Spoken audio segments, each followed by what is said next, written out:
एक गांव में एक बेहद ही गरीब परिवार रहता था। उन लोगों का गुजारा बड़ी ही मुश्किल से होता था। उनके परिवार में एक बूढ़ी माँ, उसका बड़ा बेटा मोहन, उसकी पत्नी माया और उनकी छोटी बेटी जिसका नाम अलका था। अलका शादी के लायक हो चुकी थी। मोहन और माया के एक बेटा था जिसका नाम भोलू था। वे सभी लोग आपस में बड़े ही प्यार से रहते थे। चाहे कितनी भी परेशानी आ जाए, सब लोग मिलकर उसका सामना करते थे। मोहन ने किसी कारणवश साहूकार से कर्जा ले रखा था, जिसकी उसे बेहद चिंता सताती रहती थी कि वो कर्जा चुकेगा कैसे। एक दिन की बात है, घर में सभी लोग खाना खा रहे थे। तभी साहूकार के कुछ आदमी उनके घर आते हैं और मोहन से कहते हैं, मोहन, अगर तुमने कर्जा नहीं दिया तो हम तुम्हारा घर ले लेंगे, इसलिए जल्दी से जल्दी तुम्हें कर्जा देना पड़ेगा। मैं जल्दी ही कर्जा देने की कोशिश करूंगा। कोशिश नहीं, जल्दी ही देना पड़ेगा। ठीक है। और ये कहकर साहूकार के आदमी चले जाते हैं। मोहन की माँ मोहन से कहती है, मोहन बेटा, तू इतनी जल्दी साहूकार का कर्जा कैसे देगा? माँ, तुम चिंता मत करो, मैं और मेहनत करूंगा और ज्यादा पैसा कमाऊंगा और साहूकार का कर्जा भी जल्दी चुका दूंगा। तभी मोहन की पत्नी माया भी कहती है, माँ तुम चिंता मत करो, हम सब है ना कोई रास्ता जरूर निकालेंगे। पर मोहन, और तुम अकेले सब कैसे करोगे? अलका की शादी भी करनी है, भोलू की पढ़ाई और ऊपर से मेरी दवाई गोली का खर्चा। अरे माँ, तू चिंता क्यों करती है? मैं हूँ ना, सब ठीक कर दूंगा।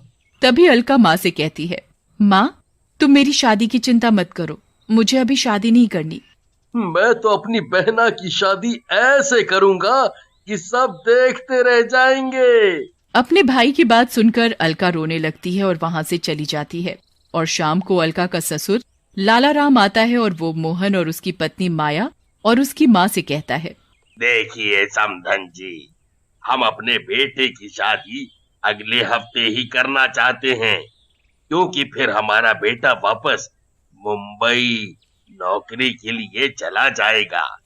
इसलिए हम चाहते हैं कि अगले हफ्ते ही अलका और हमारे बेटे रजत की शादी हो जाए।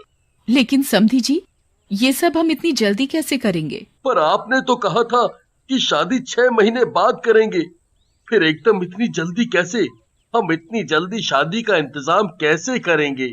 आप हमारी परेशानी समझने की कोशिश कीजिए। अगर तुम अपनी बहन की शादी अगले हफ्ते करना चाहते हो तो बताओ, नहीं तो फिर तुम अपनी बहन की शादी कहीं और करना। हमें माफ करो। ठीक है, मैं शादी की तैयारी करता हूँ।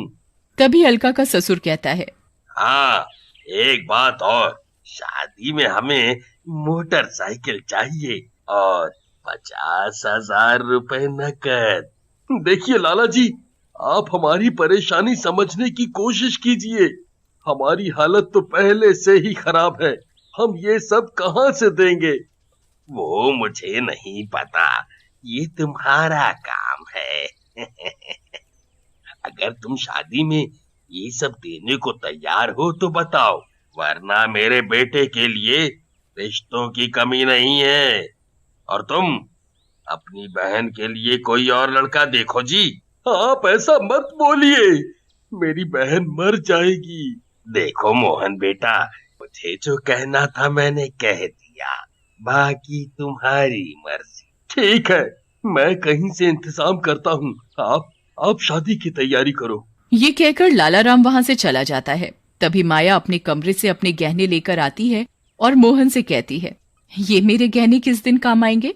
आप इन्हें बेचकर अलका की शादी का इंतजाम करो। पर ये गहने तो तुम्हारे हैं, मैं इन्हें नहीं ले सकता। गहने जरूरत पड़ने पर ही तो काम आते हैं, इनकी जरूरत अब ज्यादा है, इसलिए आप इन्हें बेचकर अलका की शादी की तैयारियां करो। उन सब की बातें अलका कमरे से सुन रही थी।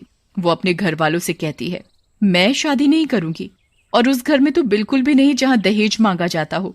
भैया, आप कल जाकर ही उन लोगों को मना कर देना कि हमें ये शादी नहीं करनी। तभी माँ भी मोहन से कहती है, हाँ मोहन बेटा, मैं अपनी बेटी की शादी ऐसे लालची लोगों के घर में बिल्कुल भी नहीं करूंगी, मना कर देना उन लोगों को। तभी भोलू रोता हुआ आता है और वो अपनी माँ माया से कहता है, माँ, मुझे बहुत जोरों से भूख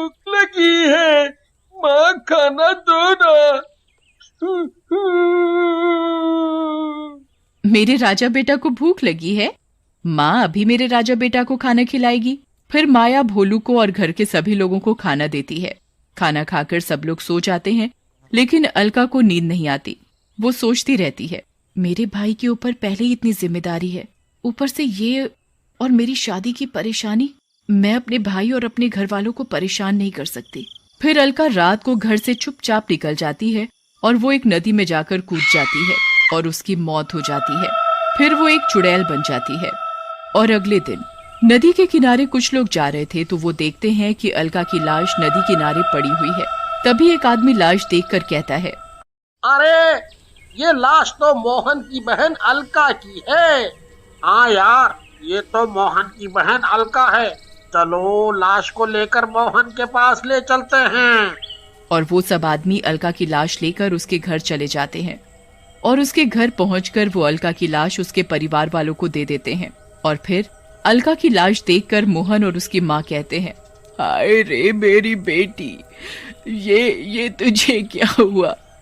तू हमें छोड़कर क्यों चली गई? मेरी बच्ची, आजा मेरी बच्ची। मेरी बहन, तूने एक बार भी नहीं सोचा कि तेरे बगैर तेरा भाई कैसे रहेगा?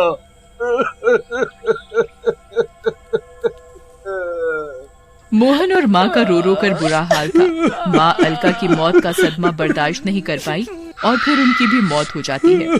मोहन अपनी माँ और बहन की लाश को देखकर फूट फूट कर बहुत रोता है। माँ, अब तुम भी मुझे छोड़कर चली गई। हमारा क्या होगा तुम्हारे बिना? अलका अपने परिवार वालों के पास खड़ी उनकी बातें सुन रही होती है और वो कहती है, मैं उन लोगों का जीना हराम कर दूंगी जिसकी वजह से उसकी माँ की मौत हो गई और मैंने अपनी जान दे दी। मोहन अपनी माँ और बहन का अंतिम संस्कार करके अपने घर लौट आता है। उधर चुड़ैल शमशान घाट में अपनी माँ की राख के पास बैठी हुई रो रही होती है। रात भी काफी हो चुकी थी और फिर वो अपने लाला राम के घर आती है। उसका ससुर गहरी नींद में सोया हुआ था तो वो उसको जोर से काट लेती है। तभी ससुर की नींद खुल जाती है और वो चिल्लाता है, बचाओ बचाओ। वो देखता है कि उसके सामने चुड़ैल खड़ी है। लाला राम कहता है, तू कौन है और क्या चाहती है? इतनी जल्दी भूल गया कि मैं कौन हूँ? याद कर। तभी चुड़ैल अलका के रूप में आती है और उसे सब बताती है कि उसकी माँ और उसकी मौत का जिम्मेदार तू है। मुझे छोड़ दो, मैंने तुम्हें नहीं मारा, तुम तो खुद ही मरी हो। पर मेरी मौत की वजह तो तू ही है। ये सुन लाला राम भागने लगता है और वो भागते भागते शमशान घाट में पहुंच जाता है तो उसे वहां बैठा एक तांत्रिक मिलता है। वो उस तांत्रिक से कहता है, बाबा बाबा मुझे बचा लो, मुझे चुड़ैल मार डालेगी बाबा। क्या हुआ? कौन चुड़ैल? ये तो तूने बहुत ही गलत किया। तेरे इस लालच की वजह से 2 लोगों की जान चली गई। तभी चुड़ैल भी वहां आ जाती है और लाला राम का गला दबाकर मारने लगती है। तभी तांत्रिक चुड़ैल से कहता है, ओ चुड़ैल, छोड़ दे इसे। ए तांत्रिक, इसे छोड़ दे, ये मेरा शिकार है। मैं इसे मार डालूंगी और इसे मार कर ही दम लूंगी। मैं तुझे ऐसा नहीं करने दूंगा, ये गलत है। उन लोगों को सजा देने वाला भगवान है। ये कहकर फिर तांत्रिक चुड़ैल को अपनी बोतल में कैद कर लेता है और वो लाला राम से कहता है, अब तू घर जा, चुड़ैल तेरा कुछ भी नहीं बिगाड़ पाएगी। लाला राम अपने घर चला जाता है। फिर तांत्रिक भी अपनी कुटिया में जाकर साधना में लग जाता है। तांत्रिक अपनी साधना में लगा हुआ होता है, तभी अचानक एक बिल्ली न जाने कहां से आकर वो बोतल गिरा देती है और चुड़ैल आजाद हो जाती है और वो सीधा लाला राम के घर जाती है और लाला राम से कहती है, ओए लाला राम, उठ, तू इतनी जल्दी चैन की नींद नहीं सो सकता। लाला राम चुड़ैल की आवाज सुनकर उठ जाता है और चुड़ैल के आगे गिड़गिड़ाने लगता है और कहता है, मुझे छोड़ दे, मुझे छोड़ दे, मुझे माफ कर दे, मुझसे गलती हो गई बेटा, मुझसे गलती हो गई। तुझसे तो गलती हो गई, पर मेरी माँ का क्या दोष था जो तेरी वजह से इस दुनिया से चली गई? माफ कर दे बेटा, मुझे छोड़ दे बेटा, बेटा मुझे छोड़ दे, मुझे छोड़ दे। तभी चुड़ैल लाला राम का गला दबाने लगती है तो तांत्रिक आ जाता है और वो चुड़ैल से कहता है, छोड़ दे चुड़ैल, इसकी सजा इसे भगवान देगा। फिर इसकी वजह से मेरी और मेरी माँ की जान क्यों गई? ये हमारा हत्यारा है।